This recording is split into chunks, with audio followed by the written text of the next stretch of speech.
Bonjour, aujourd'hui la capsule nutrition s'intitule Manger à plus petit prix. On va commencer avec des conseils à suivre avant de partir à l'épicerie. Premièrement, faites l'inventaire de votre garde-manger, de votre frigo, de votre congélateur, puis notez les aliments qui vous manquent, ceux qui vont vous manquer bientôt. Évidemment, si vous savez ce qui va vous manquer bientôt, c'est plus facile de magasiner des spéciaux. Après, vous allez faire le menu de votre semaine. Pour faire le menu, vous regardez le circulaire, regardez les vrais spéciaux, donc ceux qui sont à la première et dernière page d'habitude, et puis vous regardez votre inventaire. Et donc là, vous allez pouvoir vraiment avoir une idée de vos besoins pour votre menu. Après votre menu, ce qu'il faut faire, c'est une liste d'épicerie. Dans la liste, vous allez mettre ce que vous avez identifié comme besoin pour votre menu et ce qui vous manquait dans votre inventaire. Puis votre liste, ça va vous permettre, de ne pas acheter plus que ce que vous avez besoin, et deux, de ne pas oublier d'aliments et de devoir retourner encore une fois à l'épicerie. Finalement, petit conseil très pratique, essayez de jamais aller à l'épicerie le ventre vide. Vous allez acheter tout ce que vous voyez. Donc, mangez au moins un petit quelque chose avant d'y aller. Maintenant, voici quelques trucs pour économiser en fonction des groupes alimentaires. Pour ce qui est des fruits et légumes, choisissez premièrement ce qui est en saison, c'est souvent moins cher. Et puis, si vous voyez des fruits et des légumes congelés en rabais, c'est le temps d'en prendre plusieurs sacs, les mettre au congélateur. Vous allez vous en servir quand vous en avez besoin, dans les quantités que vous avez besoin.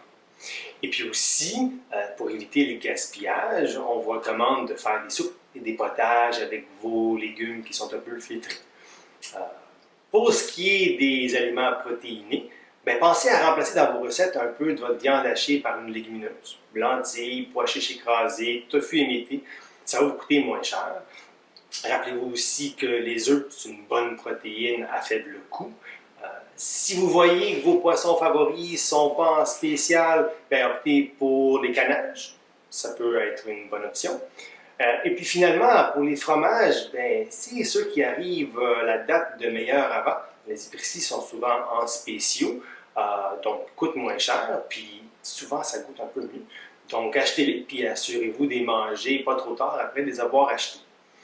Il y a aussi les produits céréaliers. Pensez aux grands formats. Souvent les petits formats sont plus chers, sauf s'ils sont en spécial. On pense à céréales déjeuner, flocons d'avoine, riz, orge, etc.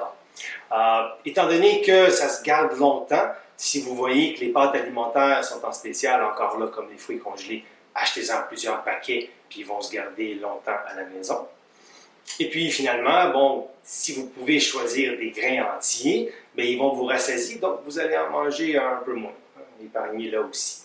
Puis en fait, n'oubliez pas que l'eau du robinet, c'est complètement gratuit. Essayez de favoriser ce type de liquide-là comme boisson aux autres. Ensuite, il faut penser à comment faire des choix judicieux à l'épicerie. Donc, limitez les aliments clés en main. Optez plus fort pour faire vos transformations vous-même parce que vous serez surpris combien on vous fait payer plus pour la transformation. 3 exemples. Achetez votre fromage en bloc, râpez-le vous-même. S'il y en a trop, vous pouvez en congeler une partie, ça se garde très bien au congélateur. Achetez vos fruits et légumes entiers, puis coupez-les vous-même pour faire vos salades. De toute façon, ça va vous coûter moins cher, puis 2, ça va se garder plus longtemps. Pour ce qui est des viandes, au lieu de les acheter assaisonnées ou marinées, ajoutez-y les herbes et les épices que vous voulez. Ça vous coûte moins cher encore, et 2, vous allez probablement éviter une bonne quantité de sel. Aussi, il faut penser à limiter d'acheter des produits qu'on appelle taxables, donc boissons gazeuses, produits de boulangerie sucrée, crème glacée, confiserie, etc.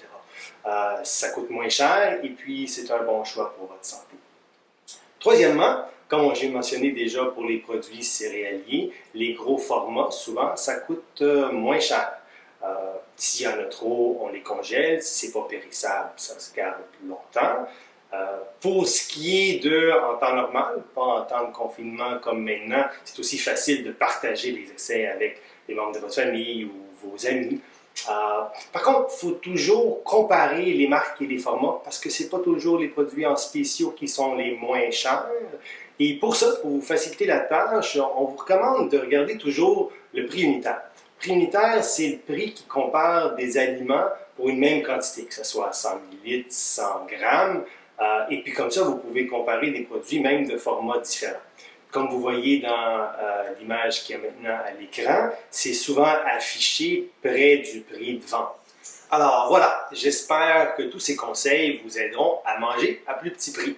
En terminant, je vous invite à aimer la page Facebook du groupe Promo Santé Laval et à partager la capsule en grand nombre.